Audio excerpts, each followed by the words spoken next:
Je tenais à vous remercier, à vous dire merci parce que vous avez été nombreux lors de la première édition. Voilà qu'aujourd'hui, nous sommes à notre deuxième et nous allons recevoir donc notre panéliste. Mais avant toute chose, je voulais tout simplement vous rappeler que cette émission est une tribune qui est dédiée à la gente féminine. Donc vous retrouverez à travers cette émission un panel de femmes qui viendront d'horizons différentes les unes des autres avec des profils variés qui viendront nous parler de thématiques selon la circonstance et la situation de l'instant. Nous parlerons des problèmes de fait sociétal mais aussi des problèmes liés à l'entrepreneuriat et aussi dans le domaine spirituel. Nous aborderons différentes thématiques en fonction de la situation et aujourd'hui nous parlerons de la fusion culturelle. Alors nous allons recevoir un nouveau visage, Eva Bara, notre seconde panéliste sur cette émission, qui nous vient de la Normandie. C'est bien ça? Exactement. Alors, Eva Bara nous vient de la Normandie. Alors, peux-tu te présenter? Bien sûr. Alors, bonjour à tous et merci pour ce temps avec nous. Alors, je suis Eva Bara et comme elle vient de le dire, je vis en Normandie et j'ai créé l'ethno-coaching qui consiste justement à travailler avec les personnes qui le souhaitent autour de leur culture. Mais pas seulement en fait, on parlera également de développement personnel et du coup de fusion culturelle à travers le développement personnel, à travers justement la quête identitaire. Donc qui je suis, je suis une maman, une femme qui est amoureuse de la nature, donc c'est pour ça que je vis en Normandie. Et du coup, j'aime beaucoup les grands espaces, les balades, et voilà ce que je peux dire de moi pour le moment. D'accord. Alors, peux-tu nous parler de l'ethno-coaching? Tu en es la fondatrice. Exactement. Alors du coup, l'ethno-coaching, qu'est-ce que c'est? Parce que c'est une question qui vient très souvent. Alors, déjà dans ethno-coaching, il y a coaching. Donc du coup, on va commencer par le coaching. Qu'est-ce que c'est? Le coaching, selon moi, je donne souvent ma définition parce que c'est important de partir de soi. Alors selon moi, le coaching, c'est vraiment l'art d'accompagner les personnes à atteindre leurs objectifs. C'est-à-dire que j'accompagne les personnes sous postulat d'un objectif, d'un but à atteindre. Donc finalement, les personnes vont venir me voir pour atteindre un objectif bien précis et du coup moi je vais les aider à atteindre cet objectif là en créant des marches entre aujourd'hui et cet objectif là. Ensuite, c'est quoi l'ethno-coaching? Et bien finalement il s'agit d'accompagner ces personnes là à atteindre leur objectif, mais du coup en prenant en compte toute une dimension qui jusqu'à maintenant, selon moi, n'existait pas, en tout cas n'était pas écoutée dans le monde de l'accompagnement, du coaching. Il s'agit de toute la culture, c'est-à-dire que selon nos cultures, selon notre histoire, selon notre bagage de vie, on n'aborde pas les parcours de la même façon. Selon on peut avoir le même objectif de vie, mais selon ce qu'on a vécu précédemment, selon nos cultures, selon les cultures avec lesquelles on interagit, eh bien, on n'a pas le même impact, on n'a pas la même vision, on n'a pas la même capacité à se mettre en mouvement. Donc c'est là où du coup j'interviens en tant qu'ethno-coach pour aider les personnes à atteindre leur objectif en tenant compte de leur histoire, justement, en mettant leur histoire au centre de leur personne pour que ça puisse être une force et non pas un handicap. Alors moi, la question que j'ai envie de dire, alors aujourd'hui, vous êtes un modèle, n'est-ce pas? Puisque vous êtes dans la transformation, vous êtes un modèle d'évolution, de réussite. Alors pourquoi vous? Pourquoi moi? Oui. Alors, je dirais que l'ethno-coaching, justement, c'est pas. Je ne me suis pas levée un matin en me disant je vais créer l'ethno-coaching. Je ne me suis pas levée un matin en disant je vais créer ma boîte. L'ethno-coaching est plutôt venu à moi sous forme d'absence. C'est-à-dire que du coup, j'ai été moi-même dans des situations pas simples. Et du coup, j'avais besoin d'être accompagnée. Il était nécessaire pour moi de me faire accompagner. Et dans la panel de professionnels qui existaient, eh bien, je n'ai pas trouvé ce dont j'avais besoin. Je n'ai pas trouvé un professionnel capable de m'aider à atteindre mon objectif tout en écoutant ma culture, tout en écoutant ces conflits internes qui sont dus justement au fait qu'on interagit avec plusieurs cultures. Et donc finalement, voilà, une fois que je suis devenue coach à mon tour, j'ai créé l'ethno-coaching, justement, j'ai créé ce que je n'avais pas trouvé moi-même en fait. Donc du coup, je suis dans une transformation. Oui, j'ai fait une transformation de justement mon histoire à créer justement un service qui était en besoin, en tout cas d'où j'ai eu besoin et dont aujourd'hui justement la preuve en est, beaucoup de personnes ont besoin justement d'être écoutées dans leur culture et dans leur pluriculturalité. D'accord. Alors est-ce qu'aujourd'hui pour vous l'ethno-coaching, ça paraît une évidence? Aujourd'hui, oui. Au départ, ce n'était pas forcément une évidence, mais aujourd'hui, ça me paraît une évidence, en tout cas, que ça a son importance et que du coup, il est important d'écouter les personnes dans leur histoire, de remettre justement leur culture tout ce avec quoi ils interagissent, qu'est-ce que je mets derrière culture, ça peut être l'éducation, ça peut être, c'est l'éducation, c'est les rites, c'est la culture, c'est les religions, c'est tout ce avec quoi on interagit, justement, c'est les écouter pour nous aider à atteindre notre objectif en fait. Du coup, pour moi, oui, aujourd'hui c'est une évidence, ça ne l'était pas forcément au départ, ça ne l'est pas forcément dans l'esprit des personnes qui viennent à moi tout de suite, mais quand on commence à travailler ensemble, on se dit, ah ouais, mais en fait, oui, ceci, explique cela en fait. Ah, mais c'est pour ça que je pense comme ça, c'est pour ça que j'ai du mal à aller dans telle ou telle direction. Du coup, voilà, on a un bagage culturel interne. D'accord. Alors, est-ce qu'aujourd'hui, on peut qualifier cela comme un métier, une expertise, une conviction, une obligation? Alors, moi, du coup, je me qualifie, s'il faut se qualifier, je me qualifie d'aidante. C'est-à-dire que depuis toute petite, c'est quelque chose qui m'est propre. C'est-à-dire que depuis aussi longtemps que je m'en souvienne, je suis dans l'aide et je suis très tournée vers les autres et j'aime beaucoup aider, écouter, aiguiller. Pourquoi je me qualifie comme aidante? Parce il me semble primordial de poser justement les justes mots et de façon éternelle. D'accord. Donc, du coup, me qualifier d'ethnocoach, ce serait le jour où je ne suis plus ethnocoach, qu'est-ce qui se passe? D'accord. Donc, finalement, me qualifier comme aidante. Donc aujourd'hui, je me qualifie comme une aidante qui met ses services, son don, ses capacités au service de l'ethnocoaching en fait. Donc du coup, ça devient une activité. Moi, je parle d'activité et non pas de métier, parce que du coup, c'est vraiment quelque chose que je pratique, que j'ai créé, que du coup, dans lequel je m'amuse. Je prends plaisir à accompagner tout un chacun, à les aider à les voir s'éveiller, se prendre en main. Et donc voilà, donc du coup pour moi ce serait vraiment, je suis une aidante qui se met au service de l'ethnocoaching. Alors justement, en aidant les personnes que vous recevez, vous le faites de quelle manière? Si aujourd'hui vous avez votre clientèle, votre cible, qu'est-ce que vous leur proposerez?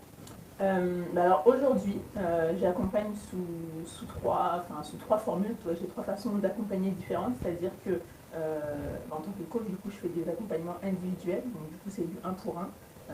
Et du coup, la personne, du coup, on va partir vraiment sur son objectif à elle ou à lui. J'accompagne également des hommes et des femmes.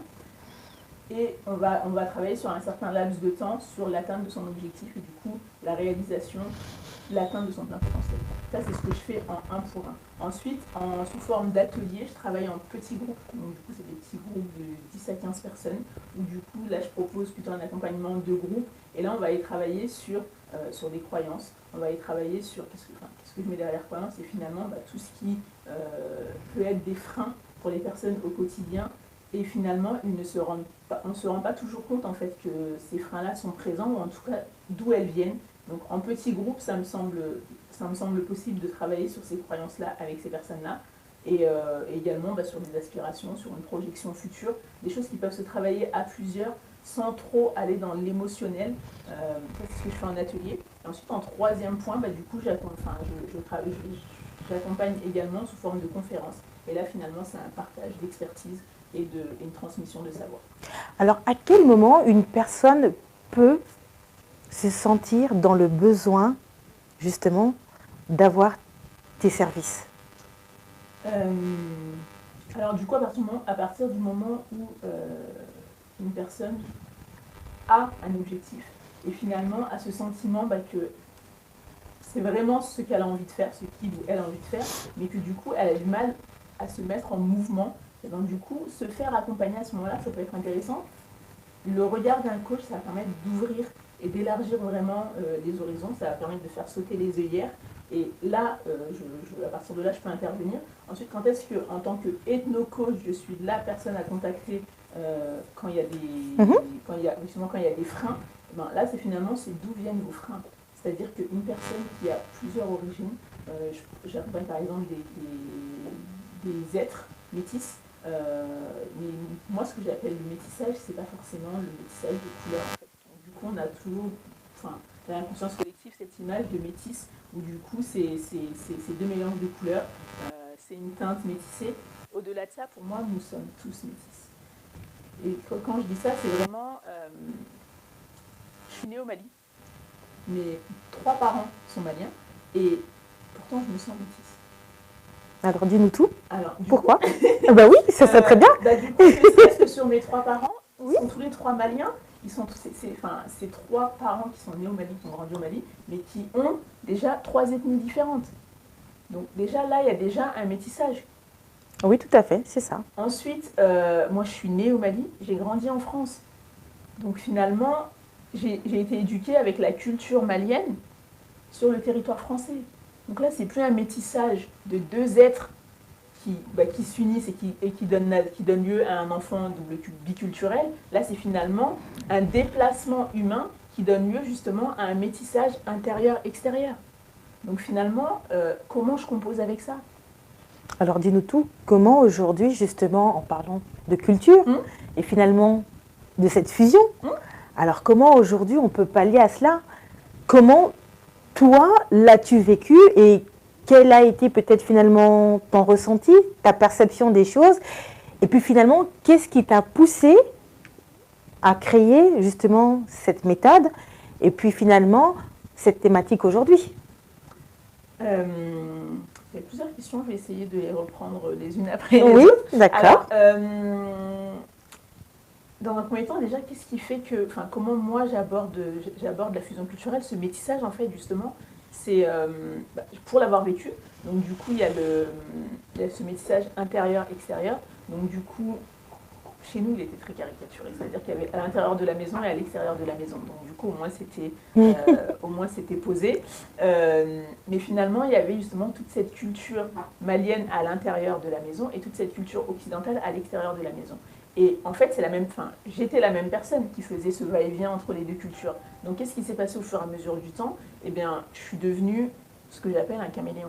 C'est-à-dire que j'ai appris, quand j'étais dans une sphère familiale, à avoir tous les codes sociétals maliens. J'ai appris également quand j'étais à l'extérieur et que j'étais à l'école, que j'étais en club de sport, que j'étais peu importe où en extérieur dans la culture occidentale, j'ai appris justement à changer la casquette et du coup à mettre cette casquette justement avec les codes sociétals européens en fait, occidental français. Donc finalement, je suis devenue un caméléon parce que selon les personnes avec qui j'interagissais, et bien tout de suite, en très peu de temps, du coup j'arrivais à me calquer et à aller me synchroniser justement à ce qu'ils pouvaient attendre de moi, de cet échange, etc.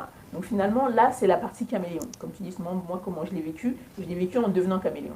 Et en fait, ce qui se passe souvent pour les personnes que j'accompagne, c'est qu'ils ont, pendant très longtemps, comme moi-même, appris à jongler entre plusieurs cultures. Ils ont appris à jongler entre plusieurs strates sociétales, justement. Et finalement, à force de s'adapter et de se suradapter, et bien le caméléon, il arrive qu'il oublie qui il est. On se perd finalement. Exactement. Donc finalement, on ne sait plus qui on est. C'est exactement ça. C'est que finalement, à force de s'adapter, de se suradapter, du coup, on s'adapte à l'autre.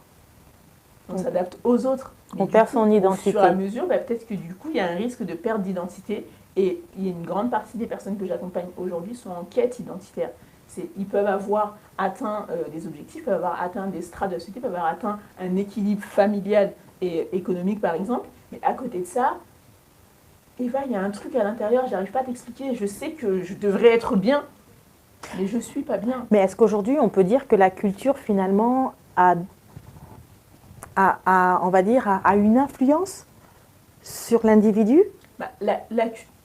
Moi, c'est là que je vais écouter la personne, en fait. C'est que selon l'objectif qu'elle veut atteindre, selon les freins apparents et du coup les freins inconscients, l'éducation qu'elle a reçue ressurgit très souvent. Le milieu dans lequel elle a grandi ressurgit très souvent. Les mots qu'elle a entendus, les critiques qu'elle a pu entendre ressurgissent très souvent, mais c'est des freins qui sont parfois inconscients. Et là où, du coup, j'interviens vraiment en tant qu'ethno-coach, c'est de l'inviter à aller écouter son frein, à aller écouter ses freins. Ce que j'appelle un frein, ça va être, par exemple, ça peut être, j'ai des clients qui viennent me voir parce qu'ils sont dans de la création d'entreprise. D'accord. C'est génial. Et du coup, quand je les écoute, ils ont leur expertise. Ils sont excellents dans leur domaine, ils ont des années d'expérience. Voilà. Moi-même, je m'assois, ils ont plein de choses à m'apprendre. Mais à côté de ça, finalement, pourquoi est-ce qu'ils font appel à une coach? Pourquoi est-ce qu'ils font appel à une ethno-coach? Et quand on va chercher dans le fil de leurs freins, il peut surgir, par exemple, une phobie administrative. D'accord. C'est-à-dire que tout ce qui va être autour de la paperasse, ce qui va être autour de l'administrative, c'est pas simple pour eux. Eh ben, le mettre en lumière, c'est déjà se dire qu'en fait, finalement, le rêve, il reste atteignable. D'accord. Voilà ce qu'il y a entre moi et mon rêve. Maintenant, l'écouter, c'est aller comprendre, en fait, du coup, selon la culture de la personne, selon les cultures avec lesquelles elle interagit, parce que moi, c'est vraiment, on peut être d'une culture et ne pas la vivre, par choix. Donc, c'est vraiment aller écouter l'autre selon sa perception et comment il vit sa culture. Et bien sûr, selon comment il vit sa culture, on va souvent tomber sur du coup, oui, en effet, dans ma culture, les choses ne s'écrivent pas. D'accord. On est dans de l'oral, on est dans de la transmission orale. Donc, en effet, c'est pas simple pour moi de tous les 2 secondes de faire une note, de faire un compte-rendu. C'est pas simple pour moi. Ok. Mais finalement, le fait d'être allé comprendre que il a du mal à monter sa boîte, il a du mal à passer à l'action parce qu'il y a énormément d'administratives et que l'administrative, finalement, culturellement, c'est pas son dada. D'accord. Et finalement, ça lui permet, lui, de conscientiser le fait que, en fait, oui, en effet, quand tu le dis maintenant, c'est logique. Ok, très bien. Mais une fois qu'on l'a ramené à la conscience, on peut commencer à travailler dessus. Ok, je vais pas te demander de de ranger une salle entière de documents administratifs. Par contre, par quoi est-ce que tu peux commencer? Mais est-ce qu'aujourd'hui, la culture, finalement, dans ce qu'on veut entreprendre, si on veut se lancer dans l'entrepreneuriat ou tout simplement peut-être finalement trouver cette identité, est-ce qu'aujourd'hui, ça sera le fait de renier comment réussir finalement à trouver le juste milieu entre ce qu'on est et d'où on vient finalement? Parce que le but, c'est pas non plus de renier nos racines. C'est important, ça fait quand même partie de nous, ça nous construit. Et puis quelque part, c'est aussi notre héritage. Donc finalement... c'est là où finalement, je ne parle pas de... très clairement, c'est passer du choc des cultures à la fusion culturelle. C'est-à-dire que on peut avoir un tiraillement interne entre plusieurs cultures. On peut avoir plusieurs cultures qui vont à l'inverse. Et du coup, de façon consciente ou de façon inconsciente. Mais finalement, cette mise à l'arrêt, qu'est-ce qui se passe en fait? C'est que y a ce mouvement qui demande énormément d'énergie et qui fait perdre de l'énergie à la personne sans qu'elle puisse le mettre en mots ou le conscientiser. Donc, à partir de là, moi, mon activité consiste vraiment à l'aider à comprendre chacune de ces cultures et à les faire cohabiter. D'accord. Donc du coup, on ne renie absolument personne. Un équilibre, le juste milieu qui va lui permettre d'avancer. Exactement. Mais finalement, ça ne va pas être le juste milieu selon l'activité qu'il veut faire. Ce n'est pas le juste milieu selon je veux être bien dans mon foyer. Ce n'est pas le juste milieu parce que la demande, c'est du coup, avec mes enfants, j'ai du mal à communiquer. C'est le juste milieu de soi à soi. D'accord. Parce qu'une fois qu'on est bien avec soi, une fois qu'on a compris qui on est, quelle est notre valeur et où on veut aller avec ça, j'ai la croyance en tout cas que tout le reste s'aligne en fait. D'accord. Et du coup, si la personne, si finalement la personne a du mal à communiquer avec ses enfants, donc du coup on est dans de la parentalité, et bien une fois que finalement elle arrivera à comprendre qui elle est elle-même, qu'est-ce que cet enfant lui renvoie de sa propre histoire? Qu'est-ce que cet enfant se permet qu'elle ne s'est jamais permise ou qu'on ne lui a jamais permis? Parce qu'on est tout le temps dans des sphères, comme dit, tu parles d'héritage, c'est pour ça que j'aborde cette question-là, parce que finalement, avant de léguer, il faut avoir hérité. C'est ça, tout à fait. Il faut être conscient de quoi on a hérité. Exactement. Et moi, je pars du principe que c'est comme si on arrivait dans la vie avec des valises. Et que du coup, le but, c'est d'aller sur un bagage cabine. De trouver sa place. C'est ça. Donc finalement, ça va être décidé dans toutes ces valises-là, entre la valise de ton père, la valise de ta mère, qu'est-ce que tu vas garder? Pas que de ton père et de ta mère, mais aussi... Dans un premier temps, c'est déjà dans un premier temps, c'est ça que je dis là, du coup, on parle quand je dis du père et de la mère, c'est quand on parle de l'idée du métissage parentaux. Et ensuite, il y a aussi le métissage, comme je te disais, intérieur-extérieur, donc il y a culturel, il y a sociétal. Donc finalement, à chaque fois, tu as une nouvelle valise qui se rajoute, mais quoi qu'il en soit, tu n'as qu'un bagage cabine à la fin. D'accord. Donc qu'est-ce que tu vas récupérer, qu'est-ce que tu vas garder, conserver de l'éducation, de l'histoire de ton père, de l'histoire de ta mère, de ce que tu as vécu avec ta fratrie, de ce que tu as vécu dans ton milieu professionnel, de ce que tu vis avec tes enfants, qu'est-ce que tu gardes? Ton bagage cabine, c'est toi, c'est ton être en fait. C'est la chose dont tu ne peux pas te séparer. Donc qu'est-ce que tu gardes avec toi? Et finalement, ça constitue ton être. Et en fait, cet être-là, que tu ailles au soleil, à la montagne, où que ce soit, tes indispensables, tu les as avec toi. Et mon travail à moi, c'est vraiment d'aller aider les personnes à être justement leur strict minimum, à revenir vraiment à qui ils sont, de quoi ils ont besoin, qu'est-ce qui les fait vibrer, qu'est-ce qui leur fait plaisir, qui ils sont à l'intérieur. Et une fois que finalement ils ont réussi à reconnecter avec ça, souvent on va retomber sur des rêves d'enfants. On va retomber sur des ouais, mais j'aurais bien voulu faire ci, mais on m'a dit que. Et ben, une fois que tout ça s'est mis à jour, et ben finalement la personne peut déjà se dépouiller de ce qui ne lui appartient pas, des freins qui ne lui appartiennent pas, parce que du coup, le patron qui lui a dit il y a 5 ans que du coup il ne montera jamais, et ben c'est resté gravé.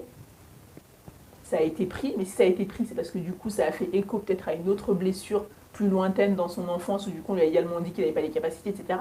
Mais le fait d'aller balayer sur vraiment tout ce qui s'est passé derrière là-dessus, de le mettre à la conscience, ça lui permet justement d'ouvrir à nouveau un champ des possibles sur l'avenir en fait. Et moi c'est vraiment là-dessus où j'amène les personnes, c'est d'aller écouter chaque partie de leur histoire et finalement d'aller travailler dessus, d'aller comprendre également dans la fusion culturelle, c'est vraiment là-dessus où j'attire beaucoup l'attention, d'aller comprendre l'autre dans sa réalité. Et ça, c'est vraiment, je pense que c'est la partie préférée de mes clients. C'est que finalement, ils peuvent arriver, mais vraiment remonter à bloc sur une situation et de repartir avec une empathie pour la personne dont quand ils sont arrivés, c'était complètement ils étaient hors d'eux envers cette personne-là. Mais finalement, se remettre dans la réalité de l'autre, c'est comprendre que j'ai ma réalité, il ou elle a la sienne. En fusion culturelle, je travaille énormément avec des personnes qui ont des parents qui ont des origines africaines, asiatiques, qui ont des origines autres que françaises. Et bien souvent, justement, il y a ce choc générationnel. Mais générationnel, déjà, je pense qu'on l'a tous. Donc finalement, quand on voit bien dans l'ethno-coaching, il n'y a pas que dans la culture, finalement, il y a la race, il y a la génération. Donc finalement, il y a plusieurs segmentations en fonction de tout ce qui se passe finalement autour de nous. En fait, c'est l'être. Moi, je parle vraiment de l'être. C'est-à-dire que finalement, j'estime que un enfant, n'est pur. D'accord ? Donc finalement, un enfant naît avec des capacités à 100%. D'accord ? Si tant est qu'il naît en bonne santé et avec tout son potentiel intellectuel, émotionnel, etc., un enfant n'est pur. Ensuite, finalement, ce qui se passe, c'est que du coup, un enfant qui a une vue à 360 degrés à la naissance, il naît dans une famille. Donc cette famille-là a des croyances. Cette famille-là a un mode de fonctionnement. Cette famille-là a des lois, a des interdits, a des peurs. Donc du coup, cette famille va lui transmettre ces peurs. Donc ça, tu peux pas, ça, c'est pas pour toi. Du coup, c'est leur croyance, mais ils les transmettent quand même. Okay ? Ensuite, cet enfant-là va grandir. Il va aller à l'école. Il va aller en crèche. Et finalement, là, il va côtoyer d'autres humains. Mais chaque humain qu'il croise a sa propre carte du monde dans la tête. Donc chaque humain va lui transmettre sa carte du monde. L'école va lui transmettre sa vision. Le prof va avoir ses attentes, que ce soit pour l'enfant, certes, mais également ses attentes par rapport à l'éducation nationale, etc. Il a un programme à tenir, etc. Donc finalement, l'enfant va à nouveau, il y a une couche supplémentaire qui va venir se poser sur lui. Sa vue 360 degrés se réduit de plus en plus. D'accord. Et ensuite, finalement, du coup, arrive le milieu professionnel, où là, finalement, on arrive dans une structure, dans une boîte. Et bien, de la même façon, notre patron, notre patronne a des attentes vis-à-vis de nous.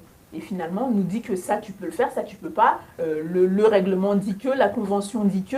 Donc finalement, encore une fois, le champ de vision se réduit encore une fois. Et puis du coup, il va y avoir l'amoureux, l'amoureuse qu'on va rencontrer. Et du coup, on aura des rêves plein la tête. Et finalement, oui, mais ça me convient pas. Oui, mais je veux pas plus d'un enfant. Enfin, du coup, finalement, on s'adapte ou pas. On décide de prendre ou pas à chaque fois. Mais quoi qu'il en soit, en tout cas, le champ, cet enfant qui est né avec un potentiel à 360 degrés, se retrouve avec un champ de plus en plus réduit. Voilà, exactement, de plus en plus réduit en devenant adulte. Et du coup, je me retrouve avec des clients qui sont excellents. Enfin, sincèrement, j'ai des clients vraiment, ils sont vraiment excellents dans leur évolution sociétale.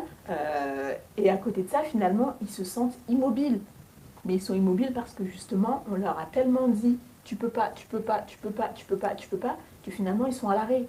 Mais ils sont à l'arrêt dans leur propre vie.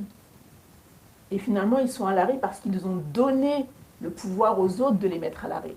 Ils sont à l'arrêt parce que finalement, ils ont chargé les autres de mesurer ce qu'ils valaient.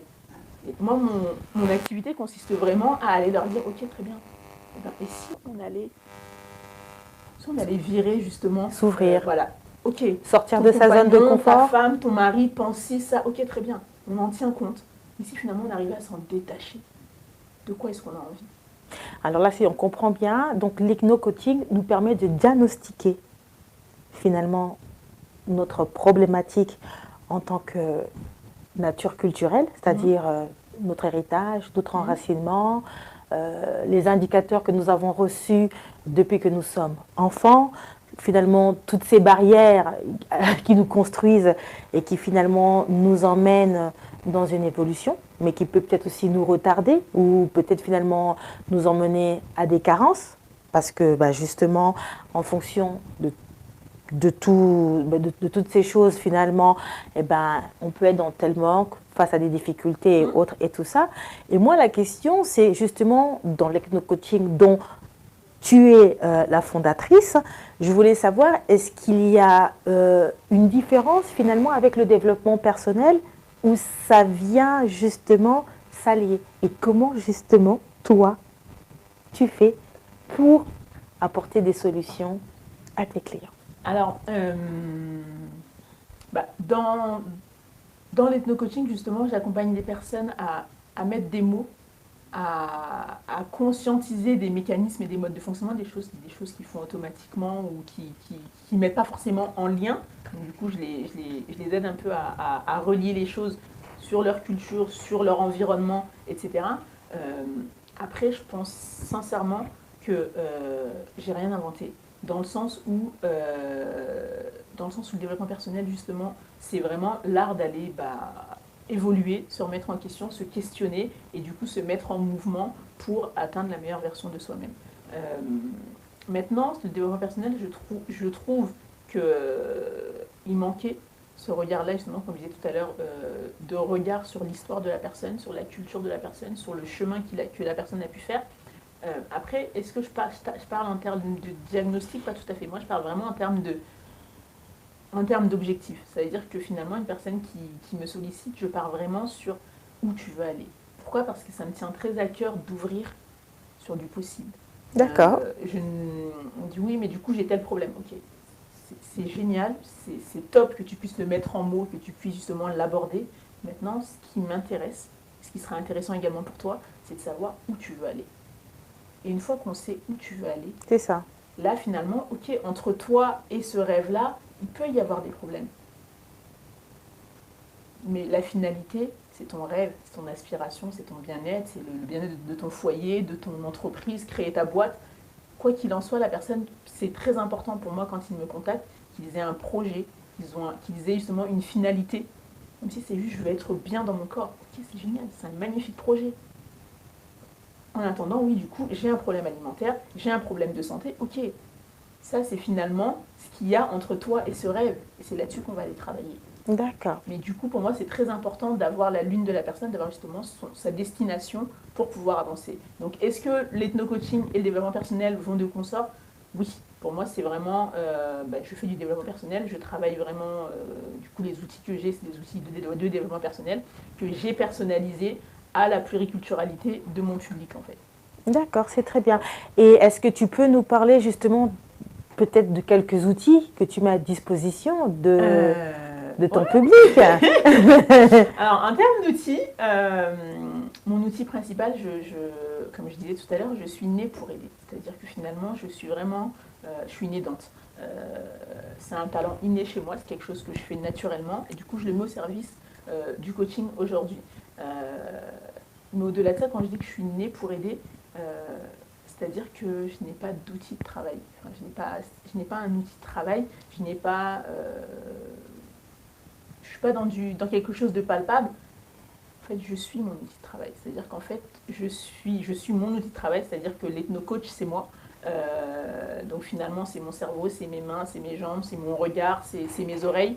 Je suis mon outil de travail. Et c'est important pour moi de le dire parce que finalement, ma sensibilité fait partie de mon outil de travail. Mon hypersensibilité fait partie de mon outil de travail. Ma pluriculturalité fait partie de mon outil de travail. Mes vécus, mes cicatrices, mes blessures font partie de mes outils de travail. Justement, ce côté-là m'intéresse aussi parce que c'est vrai qu'on a parlé, mais on a parlé de l'ethno-coaching, on a parlé de la fusion culturelle. Et bien évidemment, en 1 heure, il faudrait qu'on essaye de parler, d'englober finalement à tous les sujets. Alors, j'aimerais un peu me centrer sur toi finalement aussi, parce que ton public finalement, ou les gens qui nous écoutent ou qui nous suivent, ont besoin aussi finalement de savoir qui tu es derrière justement cette création, justement ce concept que tu as mis. On aimerait bien aussi finalement découvrir et rencontrer cette belle personne que tu es. Alors peut-être nous faire part de ton expertise ou de ton vécu. Tout à l'heure, tu nous as expliqué finalement comment tu as fait peut-être pour en arriver là, mais peut-être rentrer plus en profondeur. Tu as un témoignage qui est quand même assez émouvant, un témoignage qui parle de toi, de cette femme qui s'est battue, de cette femme qui a justement essayé de trouver sa voie. Ça nous intéresse et on aimerait bien aussi écouter et rencontrer finalement cette femme dans cet univers-là. Je parlais d'hypersensibilité, ok. Alors qui je suis, du coup oui c'est vrai que tu as fait une présentation à l'instant T d'aujourd'hui, mais pour être celle que je suis aujourd'hui, oui en effet comme tu le sais, je suis passée par plusieurs étapes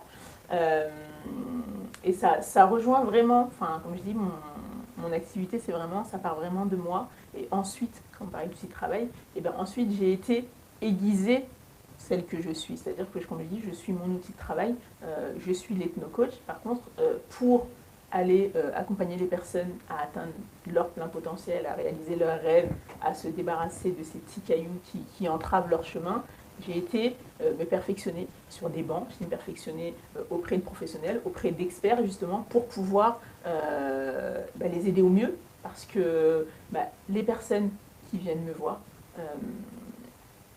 une grande partie des personnes qui viennent me voir sont un peu dans des situations similaires à celles que j'ai vécues. Et pourtant, il y a une grande partie de mon histoire que je ne raconte pas forcément. Et étrangement, les personnes qui viennent me voir sont quand même dans ce miroir-là de mon propre vécu. Donc moi, je trouve ça juste magnifique.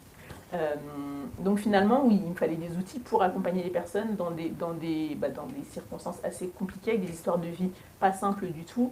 Et parmi mes outils de travail, celui que j'en utilise plusieurs parce que c'est important. La PNL fait partie de mes outils de travail, il s'agit de programmation neurolinguistique. Et j'adore cet outil parce que justement, il va avec cette valeur que j'ai de tirer vers le haut et de regarder la lumière et non pas les ténèbres en fait. Du coup, on a beau être dans les ténèbres, pour moi ça me tient à cœur de regarder la lumière. Donc du coup, la PNL, ça va vraiment dans ce sens-là où ça permet d'aller écouter la personne là où elle en est, d'aller faire des changements du disque dur. Pour moi, la PNL, c'est formidable, mais du coup, c'est un outil, comment je dirais, pour moi, c'est quasiment de l'informatique. C'est que finalement, l'être humain, nos modes de fonctionnement sont informatisés. Donc finalement, il suffit d'aller retrouver le souvenir précis sur lequel justement il y a eu un événement qui s'est passé, un événement marquant, et finalement d'aller changer ce fichier-là, ou en tout cas d'aller changer notre rapport au fichier. Ça peut être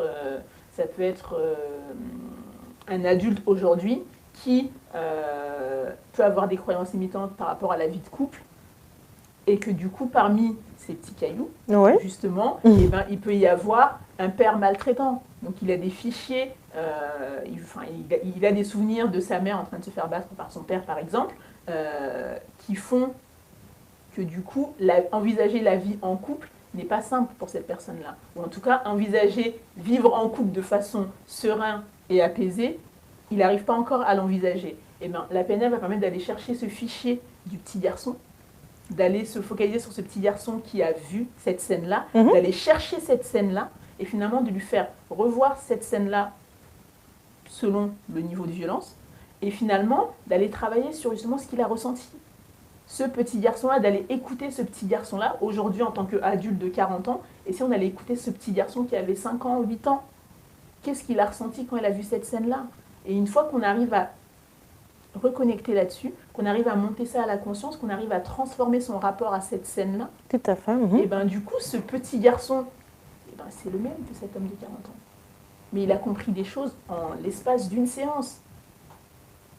Et ça a l'air de rien, parce que pour moi, c'est un outil puissant, parce que du coup, ce petit garçon, cet homme, à partir de cette séance-là, et ben son rapport au couple aura changé en une séance. Et ça, finalement, pour moi, c'est la puissance des outils. C'est finalement, du coup, être accompagnant, c'est génial. Trouver les personnes qui viennent à moi, justement, de quoi ils ont besoin. Bah ça, c'est du coup, c'est je suis l'outil de travail. Par contre, l'outil de travail a besoin de s'aiguiser. Et l'outil de travail a besoin de s'accessoiriser. Donc finalement, je me suis accessoirisée de plusieurs outils de travail comme celui-ci qui viennent complémenter mon expertise d'être en fait. Et donc aujourd'hui, on peut dire que Eva Barra est experte en ethno-coaching.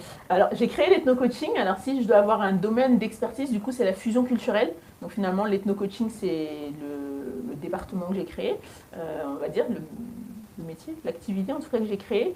Et du coup mon expertise à moi c'est vraiment la fusion culturelle, c'est d'aider les personnes à passer du choc des cultures à la fusion culturelle. Et en tant que être à part entière justement, parce que tu me parlais de qui je suis et qu'est-ce que j'ai traversé. Comme je disais tout à l'heure, je suis originaire du Mali et je suis née au Mali et j'ai grandi en France et en fait, comme je disais tout à l'heure, j'ai 3 parents.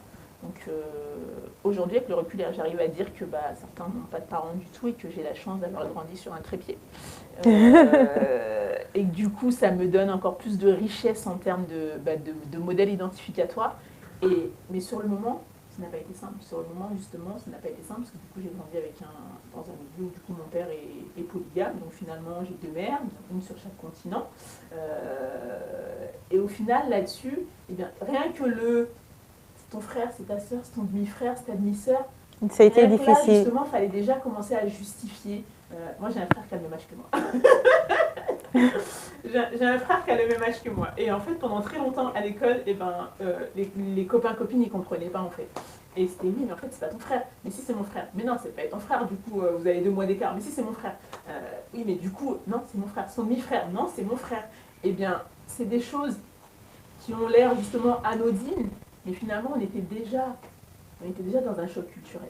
D'accord. Et finalement, c'est plein de petits éléments comme celui-ci qui font que finalement, mis bout à bout, eh bien, on a besoin que ces cultures soient entendues, on a besoin que ces enfants qu'on a été soient entendus pour qu'on puisse être des adultes épanouis, pour qu'on puisse à notre tour être plus en paix dans notre parentalité en fait. Parce qu'aujourd'hui, j'ai énormément de parents qui viennent à moi et qui sont en souffrance, en tout cas qui ne sont pas en paix avec eux-mêmes et donc du coup qui ont du mal avec cette relation avec leur enfant. Mais quand on va regarder de plus près, c'est pas tant la relation qu'ils ont avec cet enfant-là, c'est que finalement cet enfant renvoie quelque chose qui peut être violent à l'enfant qui n'ont pas eu le droit d'être en fait. D'accord. Et est-ce qu'aujourd'hui ton public il est typiquement masculin, féminin ou ça englobe finalement enfants, parents, hommes, femmes? Alors mon public il est très très très très très varié. J'ai beaucoup de femmes, mais j'ai également des hommes. Après j'accompagne sur plusieurs domaines justement, sur plusieurs domaines d'accompagnement. J'ai également des couples, j'ai beaucoup de couples mixtes justement la question se pose quand un enfant naît finalement qu'est-ce qu'on va lui transmettre, encore une fois on revient à la même chose, qu'est-ce qu'on va mettre dans son bagage cabine. C'est exactement ça, qu'est-ce qu'on va lui transmettre à cet enfant-là entre cette culture, le pays dans lequel on vit, et puis quelle place on laisse à sa liberté, quelle place on laisse pour que lui-même puisse choisir ce qu'il va mettre en plus de ce qu'on va lui transmettre. Donc finalement, en public, j'ai des hommes, j'ai des femmes, j'ai des couples, j'ai des entreprises qui font appel justement à mes services parce qu'ils s'intéressent de plus en plus au bien-être au travail. C'est un sujet qui arrive de plus en plus souvent dans le monde entrepreneurial. Et finalement, là, ils travaillent énormément sur ces champs-là. Donc c'est vraiment là-dessus où je suis sollicitée. J'ai des enfants, j'ai des adolescents. J'ai des parents qui peuvent m'appeler parce qu'ils ont du mal avec leur enfant pendant un instant de croissance, d'adolescence en crise. Et finalement, quand on va écouter, c'est parfois du coup le parent a des attentes, l'enfant en a d'autres, et du coup, encore une fois, fusion. C'est entre ce que l'enfant veut, ce que le parent veut, et ce qu'on peut trouver. Mais c'est de la médiation tout le temps, et finalement, c'est de la médiation interne en fait. Et donc voilà, en fait, du coup, en termes de public, oui, j'accompagne vraiment à tout âge. Dans les enfants, j'accompagne également beaucoup de parents d'enfants éblouissants. J'accompagne beaucoup de parents d'enfants éblouissants. qui du coup, comme tu sais justement, j'ai deux petits garçons, des enfants éblouissants, en situation, pour parler d'un langage plus généraliste, du coup j'ai un petit garçon qui a des troubles autistiques et un deuxième qui est surdoué. Donc pour moi, c'est comme je disais, pour moi c'est exactement la même racine, c'est une façon d'être différente au monde. Donc du coup j'accompagne des parents autour de ces sujets-là et ayant été justement aidante, avant d'être coach, j'ai longtemps mis mes dons d'aide au service du travail social, ce qui fait que justement j'ai toutes les compétences pour accompagner des parents à se faire accompagner autour de l'handicap, où est-ce qu'ils peuvent demander de l'aide, quels sont les droits de leurs enfants, et surtout du coup comment cet enfant l'aider à s'épanouir justement avec sa différence. Bien souvent ça part du fait que les parents commencent par accepter cette différence et fassent le deuil de l'enfant qui n'est pas en fait, et que du coup on est tout le temps en comparaison avec un enfant qui n'est pas né, et du coup là-dessus je vais travailler sur cette séparation, en fait, cette coupure entre ce qu'on rêve, ce qu'on aurait voulu, ce qu'on aurait souhaité, ce qui s'est réellement passé et l'enfant qu'on a réellement à la maison au quotidien. Alors, Eva Barra. Nam. On n'est pas seul, on est toi, on est moi, mais on est nombreux parce qu'aujourd'hui, on a la possibilité d'aller sur les extrémités et bien évidemment de rentrer dans les maisons des gens à travers le digital. Alors, que peux-tu dire sur le mot de la fin concernant ta personne, mais surtout concernant l'ethno-coaching et la fusion culturelle? Alors, qu'est-ce que je peux dire? Déjà, je peux dire un grand merci de prendre le temps d'écouter, parce que je pense que rien que ça, c'est déjà un commencement de travail sur soi et de remise en question, justement, d'aspiration. Donc pour ça, déjà, un grand merci. Ensuite, moi, ce que je peux dire sur l'ethno-coaching, sur le développement personnel, sur la fusion culturelle, je dirais juste être en fait. Je vous invite à être et je vous souhaite d'être, mais d'être pleinement et totalement qui vous êtes à l'intérieur, d'aller vous reconnecter justement à qui vous êtes, à qui vous avez été. Je vous invite à interroger votre entourage, à interroger vos parents peut-être sur qu'est-ce que vous faisiez depuis toute petite, qu'est-ce qui depuis toujours en fait vous fascine et qui est encore là, parce que comme je dis, quand je dis que je suis aidante, je ne suis pas devenue du jour au lendemain. Ça a toujours été là et quelque part, quand on regarde bien, tous les métiers que j'ai choisis, tous les domaines dans lesquels j'ai baigné m'ont amené dans cette continuité-là. Donc j'invite tout un chacun, en tout cas, à aller se reconnecter à qui il est à l'intérieur, parce que comme je dis, le coaching, c'est un métier qui est arrivé ces dernières années, mais au final, en fait, tout est une question d'être, en fait, c'est vraiment une question d'être, de se reconnecter à qui on est, parce que de plus en plus, on est sur l'extérieur, on est sur les écrans, on est partout. On est partout sauf à l'intérieur de soi. Donc moi, je vous invite de temps en temps à juste prendre une feuille et un stylo et à vous dire, écoute, à partir d'aujourd'hui, je me donne.